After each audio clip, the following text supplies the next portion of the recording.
আসসালামু আলাইকুম বন্ধুরা, কেমন আছো? আশা করি আল্লাহর রহমতে সবাই ভালো আছো। বরাবরের মতো আজকের আয়োজনে তোমাদের জন্য থাকছে অরেঞ্জ আইসক্রিম। বাড়িতে খুব সুন্দরভাবে এই আইসক্রিমটা তৈরি করতে পারবে এবং স্বাস্থ্যকর উপায়ে।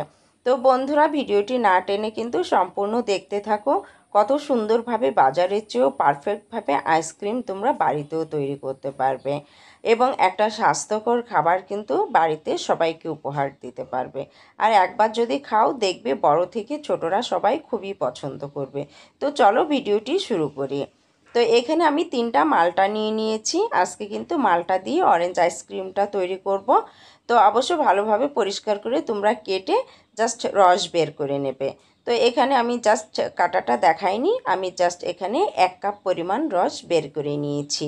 তারপর একটা পাত্রে দিয়ে দিচ্ছি। আমরা এখানে অরেঞ্জ সিরাপ তৈরি করে নেব। এখানে কিন্তু কোনো কনডেন্স মিল্ক আমরা ব্যবহার করব না।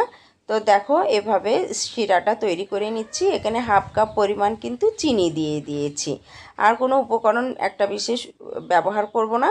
তবে হ্যাঁ, আমি এখানে কালার হওয়ার জন্য 1 পিঞ্চ পরিমাণ জাফরান বা একটা খাবারের রং দিয়ে দিয়েছি।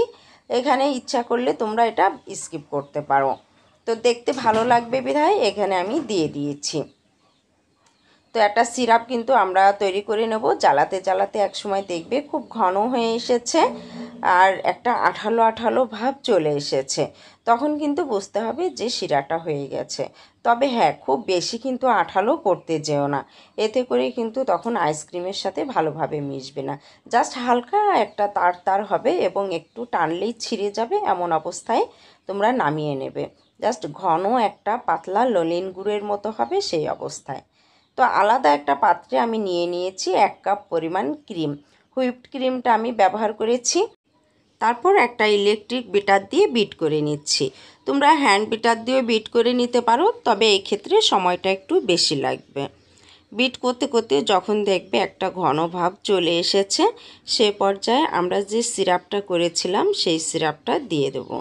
দেখো, বিট করতে করতে অনেকটাই ঘন হয়ে এসেছে। তো সেই সিরাপ থেকে আমি অর্ধেকটা সিরাপ দিয়ে দেব এবং অর্ধেকটা রেখে দেব।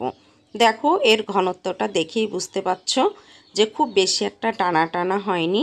এরপর আবারও বিট করে নেব।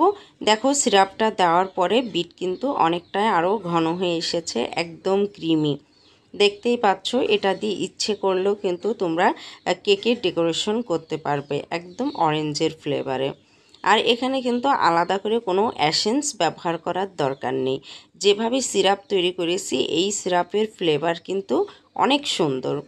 তো ঠিক 4-5টা এভাবে গুছিয়ে নিলাম। নিয়ে যে পাত্রে তোমরা আইসক্রিমটা বসাবে সেই পাত্রটা সিলেক্ট করে নেবে। আমি এখানে জাস্ট একটা বাটিতে বসিয়েছি। প্রথমে ক্রিমটা আমি দিয়ে দিচ্ছি অল্প অল্প করে। তারপর যে অর্ধেক সিরাপটা রেখেছিলাম সেই সিরাপটা আমি একটু ছড়িয়ে ছিটিয়ে দেব। দেখো, এতে করে যখন আমরা আইসক্রিমটা খাবো, একটু একটু করে জেলির মতো যখন মুখে লাগবে, তখন কিন্তু আইসক্রিমটা খেতে খুবই ভালো লাগবে এবং এর লুকটাও অসাধারণ লাগবে দেখতে। দেখো, একটু ফুড কালার দেওয়াতে এর কালারটা কতটা সুন্দর লাগছে। তো ঠিক এভাবে আমি যেভাবে করলাম, তোমরা যদি এভাবে আইসক্রিমটা বাড়িতে বসাও, দেখবে দেখতে অসাধারণ লাগবে। তারপর একটা কাঠি দিয়ে জাস্ট ঘুরিয়ে দিলাম, দেখতে একটা নকশা নকশা হয়ে গেল। আমি 7-8 ঘন্টা ফ্রিজে রেখে বের করে নিয়ে আসলাম। দেখো কতটা সুন্দর হয়েছে। আর একটা চামচের সাহায্যে আমি আইসক্রিমটা উঠিয়ে নিচ্ছি। পরিবেশনের জন্য তোমরা যে কোনো পাত্রে নিয়ে পরিবেশন করো। দেখো, বাড়িতে ছোটোখাটো একটা আইসক্রিমের পার্টি হয়ে যাবে।